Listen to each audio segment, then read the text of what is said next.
National crush Rashmika మందనకి పెద్ద కష్టమే వచ్చి పడింది. జిమ్ లో ఎక్సర్సైజ్ చేస్తూ ఉండగా కాలికి గాయమైంది.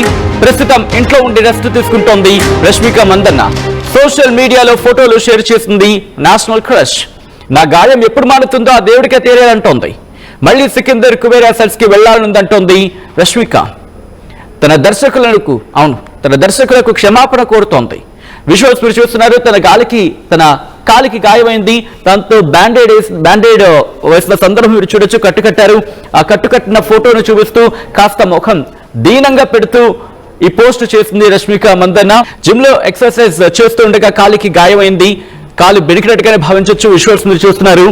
ఎప్పుడైతే ఆ కాలికి గాయమైందో వెంటనే తను రెస్ట్ తీసుకుంటున్నారు. ప్రస్తుతం డాక్టర్లు చికిత్స అందించడం జరిగింది. మీరు చూస్తే రైట్ లెగ్ కి గాయమైంది. దీంతో ఒక టేబుల్ మీద పిల్లో పెట్టి దాని మీద ఆ కాలుని మోపి తను ఆ ఫొటోస్ ని సోషల్ మీడియాలో ఇన్స్టాగ్రామ్ లో పోస్ట్ చేయడం జరిగింది. అక్కడ మెన్షన్ చేసుకొచ్చారు. ఇది ఎప్పుడు తగ్గుతుందో నాకే అర్థం కావట్లేదు. వారాలు పడుతుందో, రోజులు పడుతుందో, లేకపోతే నెలలు పడుతుందో అర్థం కావటం లేదు. అంతవరకు కూడా నా డైరెక్టర్స్ కి ఐఎమ్ సారీ అంటూ తను మెన్షన్ చేయడం జరుగుతోంది.